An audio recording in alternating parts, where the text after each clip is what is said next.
Boeing MQ-25 Stingray. How the U.S. Navy drone changes air power. Picture a U.S. Navy aircraft carrier at sea. The deck is crowded, noisy, and choreographed to the second. Fighters launch, recover, launch again. What you don't see, at least not yet, is the most consequential aircraft in that ecosystem.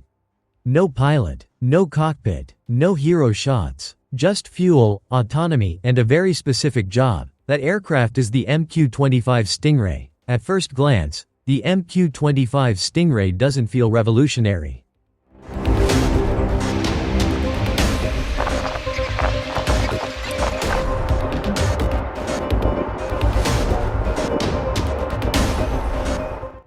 It doesn't dogfight. It doesn't drop bombs. It won't star in action movies.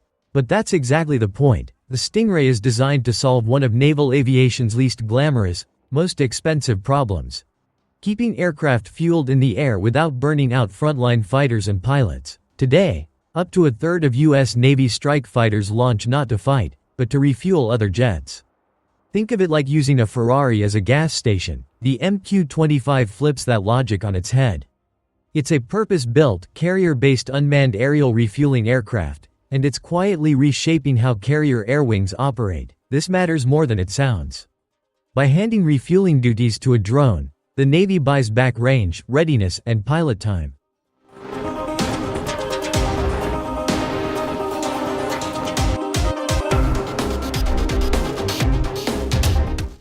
Fighters can fly farther. Crews train for combat, not logistics.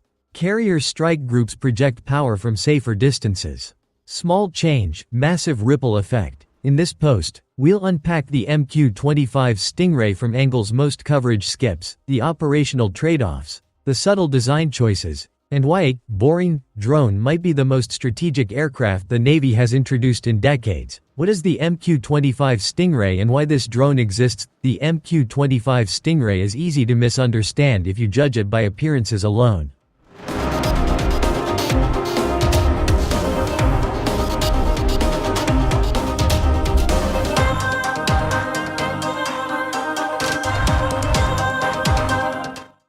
It looks like a stealthy drone. It launches from an aircraft carrier, and it's built by Boeing, so people naturally assume it's meant to fight. It isn't. The MQ-25's primary mission is far more specific and far more disruptive: carrier-based aerial refueling done autonomously.